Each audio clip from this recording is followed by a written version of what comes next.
Sounds like we could use several companies to do pro bono work at that rate, but it's such a huge department, has so many moving parts that if you just take one chunk at a time, I think we might make progress. There's a lot of inefficiencies in the system, and if we simply made things a little more businesslike and efficient, I think we could expedite a lot of the work and save the taxpayers some needed money. Well, I think the basic question too has been, why isn't more money reaching the classroom? Because we do appropriate more than half of our budget toward education. And why isn't there more money actually in the classroom? So the audit, we've been proposing that for what, how many years, Representative Marumoto? I can't remember how long. It's been a long time, long time that we've been proposing that audit, and we're gathering more support and more support. And the only way you can improve that and make sure that we're getting the bang for the buck that we need to get, the only way you can do that is to actually audit what is going on.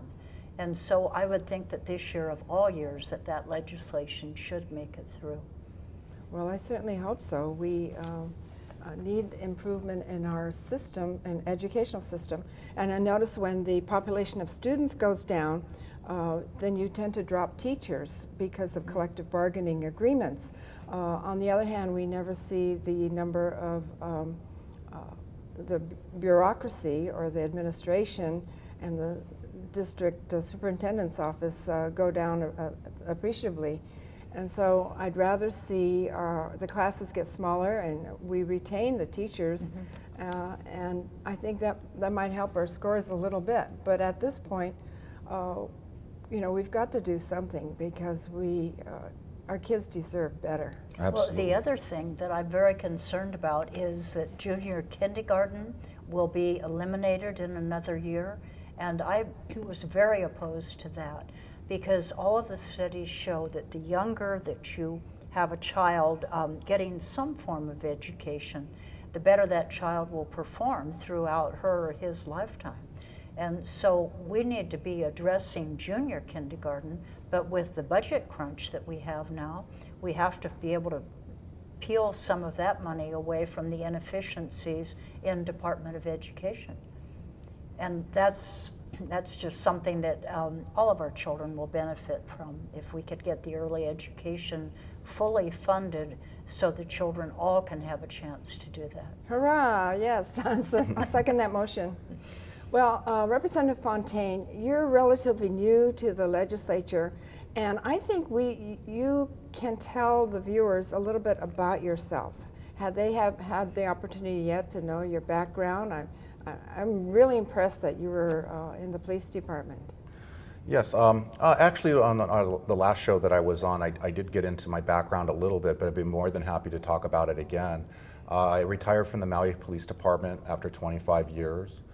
I owned a business at the same time. Well, my family owned a business. We had Maui Gateway, which was an internet service provider, for 14 years. So my wife and my sister-in-law ran the business, and I was more of the creative person behind the business. And I have an extensive background in volunteer work. I've been a past district governor for Rotary International for the state of Hawaii. I'm on the board for Nahalio Maui with community-based land trusts. I work with the Catholic Church on affordable housing and homelessness issues. So I really kind of take, you know, a really wide swath of, you know, experience and education to a wide variety of issues that you know, I'm going to be facing this session. So I'm really excited. I know I'm the new kid on the block, and I'm, you know, going to just, you know, be patient and keep my eyes wide open and learn as much as I can. But it's going to be a great, great experience. I just know it. You know, you may be the new kid on the block, but you've had so much life experience that I'm very impressed with you and our other two freshmen as well in the Republican caucus. And too often we see representatives elected right out of school, right out of college, still wet behind the ears, so to speak. And it's nice to have youth, and it's nice to have fresh energy, but you really need representatives who know a little bit more about business and crime fighting, governmental processes, and housing. I'm really impressed that you bring all this to the table, and I think the people in Maui will really be are the better for it. I do believe so. I really believe that I have a good open mind, and I'm willing to work with everybody, you know, not just Republicans, but I'm willing to work with the Democrats. And if I have a good idea and I see that a Democrat has a better chance at getting some piece of legislation through, you know, I don't have to have it be called my bill. You know, I rather see whatever is good for not only my constituents but for the people of Hawaii, and that's what we're really all here about. Right? You could get a lot passed as long as you don't mind who gets the credit. Yeah, exactly. Yeah. Yeah. Don't you And find that this Oh, is the case? absolutely, Cynthia? that's correct. Yeah. And many times the ideas that we promote are put into other pieces of legislation, and the idea is good, and the legislation goes ahead and is passed into law. Absolutely, I don't think it's about saying that's my bill. It's more Absolutely. about what will really help Hawaii and the people in Hawaii, and let's move that forward. One time I introduced a bill that required the governor to appoint a replacement within 60 days because in one case in, I believe, the 80s, someone was not appointed until session started. It was like 3 or 4 months. Wow. And so I put in the 60-day bill requirement. I put it in about 3 years in a row. I think the 4th year I gave up, and a Democrat put mine in word for word, and their bill passed. So I consider it my law. And this is going to come up again because our present governor will be filling a lot of Senate seats. Right, right. And if he fills them with House members, then he will then have to replace the House members. Right. So hopefully he will do this in an expeditious fashion. Well, he'll have to now because of your bill. Yes.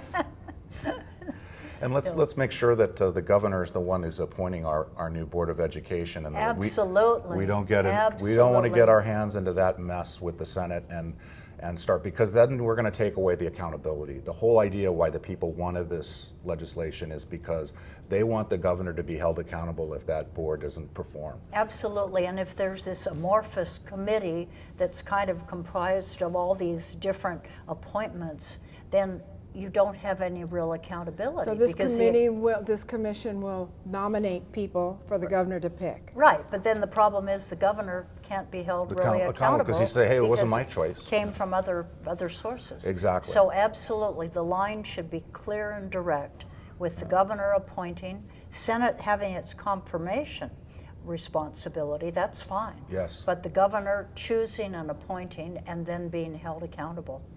We need that. I think that's a good idea, and that you might get some really big changes in the educational system. So I'm hoping that will happen, and we'll see whether our caucus bill gets picked up and heard and maybe even passed. Right. I'd like to see that. Well, we're going to wind up now, and so we've been discussing good government. We know that we are working for good government all the time. We know that you would like to see good government. And our people, our voters, the taxpayers of Hawaii simply deserve the best. They deserve better government. So I do hope that this discussion has been worthy of your attention. Please come down and get involved in the legislative process. We'd love to see you down there. Come and meet us if you've seen us on TV, and let us know what you think of this program. Until next time, aloha.